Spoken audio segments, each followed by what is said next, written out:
Because of that, the two young women tried to lift the coffin together until they couldn't take it anymore, which led the cat girl to ask for a little consideration since it wasn't fair for him to be sleeping while they were struggling. But when they didn't get a response, they immediately suspected Sensei had died, even though Annette checked our protagonist's stats and quickly confirmed he was still very much alive. The cat girl was still skeptical, remembering all the times he nearly crossed over to the other side. But since they were so close to the castle, they decided to make one last effort while Sensei rested peacefully in his rose-filled coffin, dreaming about his friend Sachan, specifically about being together again to end their lives as they were meant to. However, all these fantasies made time pass quickly, and they eventually arrived at the castle. Our protagonist was woken up, and upon stepping out, he found himself in a completely different world than the one he knew. Without wasting any time, Annette asked to go straight to the royal castle since they wanted to meet the king directly if possible, leaving the creepy coffin in the town like an empty beer can. Upon arriving at dusk, the meeting was finally arranged, and thus we meet King Thomas and Princess Charlotte, who seemed like pretty nice people. Thomas even offered them rest in the castle after learning how far they had traveled to see him, which the girls really appreciated, since the king's heart seemed amazing.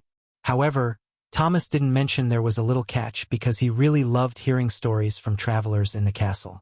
With this in mind and because Sensei had just arrived, he only offered to hear an extraordinary tale about what it was like to sleep inside a coffin, which left the king in stunned silence, a bit confused, even thinking they were threatening him. To calm the situation down, Annette started mentioning how beautiful his daughter Charlotte was, which worked well since her father also thought she was lovely. She also mentioned she would be getting married soon, so she asked the adventurer's opinion on important details of the marriage. The king then called in two people, first Gomez, a strong warrior, and second, a merchant. They didn't seem relevant to the story until the king explained that the Dark Lord had recently started gaining more influence in the kingdom, and with this issue and the fact that he was too old to handle the threat, he had chosen these two warriors as the next king, thus becoming Charlotte's husband. There were still a few details to work out, like the fact that Charlotte didn't want to choose between the two.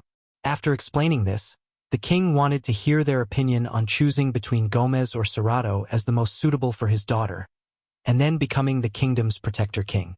With Sensei's reply of "What do I know?"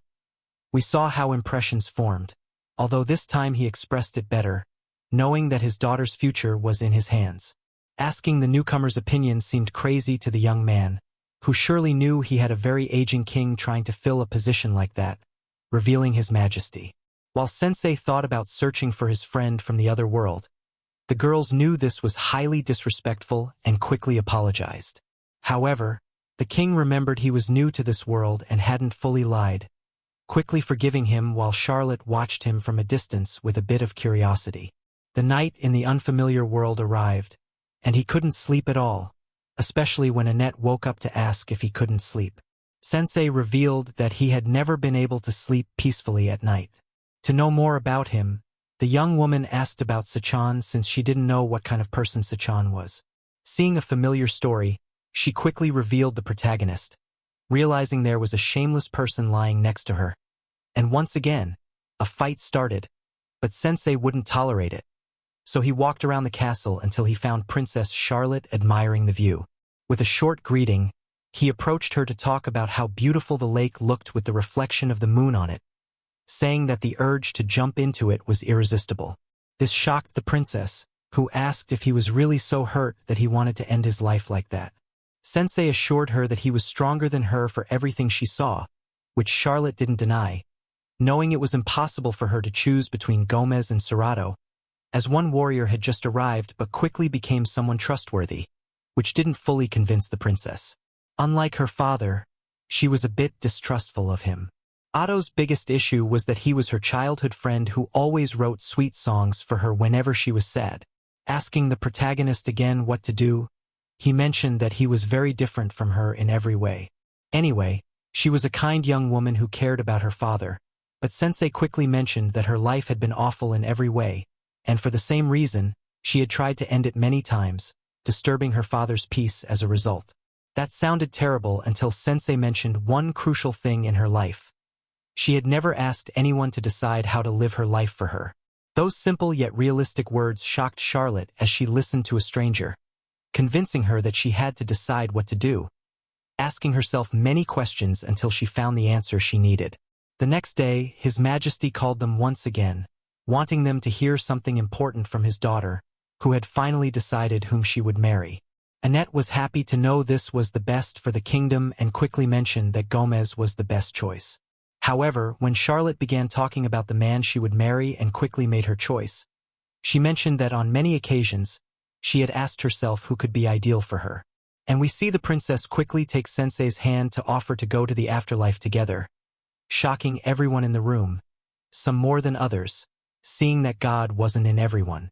However, Charlotte revealed herself to our protagonist, saying that she had spent the whole night thinking about what they had talked about and had come to only one answer to explain better. When she felt sad, Otto would write songs for her and sing them, but he never mentioned that he did it without being asked, which is why yesterday was so disturbing, even though it didn't offend the man at all. However, we also saw why Gomez wouldn't be chosen because he smelled really bad. Before she could say more, the king almost forced Charlotte to choose between his two best warriors. However, Charlotte quickly asked the king to stop being stubborn because she didn't even want to marry and didn't understand why everyone was making decisions without asking her first. She chose Sensei again because he was the first one to really listen to her. The young man understood this and also remembered that they had already mentioned going to Masala together, which caught his attention. At that moment, Gomez started acting strangely, revealing his true form as a servant of the Dark Lord. He regretted not being given this kingdom peacefully to hand over to his master, all because Charlotte had exposed his disguise, even though she had only told the truth that Gomez really smelled bad. Now they faced more problems as Gomez wanted to seize the throne by force and kill everyone, while Annette remained unconscious. Tama did everything possible to wake her up, but it wasn't enough since she was so deeply asleep, even when the battalion directly attacked Gomez, and he defeated them in an instant. The giant rock couldn't wake Annette, but this wouldn't be forgotten by Tama, who bravely attacked Gomez to put up some resistance. Don't forget that Tama was level 15 and focused on martial arts, while Otto, who was level 89, started singing to the young woman, as if giving her strength even though no effects appeared. The princess was right, Otto just wanted them to hear his new song, but those songs were somewhat pleasant for Sensei. He watched how his friend made every effort to land a blow on Gomez with little strength, which sent the young woman flying while he thought about how to face the beast that quickly promised to finish him off swiftly and painlessly. Sensei took advantage of the offer to ask to end their lives quickly, and the princess accepted. Somehow, Gomez found this reasonable, as after finishing them off, he would only have to go after the king and then the entire kingdom. Sensei found this acceptable, but Charlotte began to regret it. When Gomez approached, the princess became more honest, assuring that she didn't want to die and wanted to live for her people. With that, the protagonist released her from that promise because he couldn't be her companion while awaiting a cruel end. However, when Annette woke up, she quickly placed her best shield on Sensei, who was at a very high level. After all, Annette was level 183, and that was true since Gomez's horns couldn't defeat it, giving Tama a clear path to use her wildcat punch, striking Gomez's unprotected stomach and immediately sending him into the river. Since this duo proved to be very good, Tama wanted to thank Annette for her help, and Annette seemed to have been awake the whole time, thanking the cat girl for protecting her from the giant rock. With a new friendship formed, Otto wanted to create another song, but he started becoming too much. At the same time, the king began to apologize to his daughter, acknowledging that she was right about how unfair it was to ignore her feelings and apologizing for everything he had done. Charlotte only asked that they start talking from now on so that this wouldn't happen again. While watching this beautiful scene, he wondered how he could survive one more day in this world. As a result, the new queen of the kingdom was Charlotte herself. While the girls continued carrying Sensei in his weird transportation, they started talking about Charlotte, wondering if she could rule at 16. Sensei seemed confident she could do it, giving a farewell look to the kingdom with a small poem. He started mentioning the beauty of women as they finally chose their own paths. But they wanted him to walk his own path because pulling that cursed coffin was exhausting. We also got a glimpse of Annette's past, where she was injured but still asked someone to check on the person she brought to the church.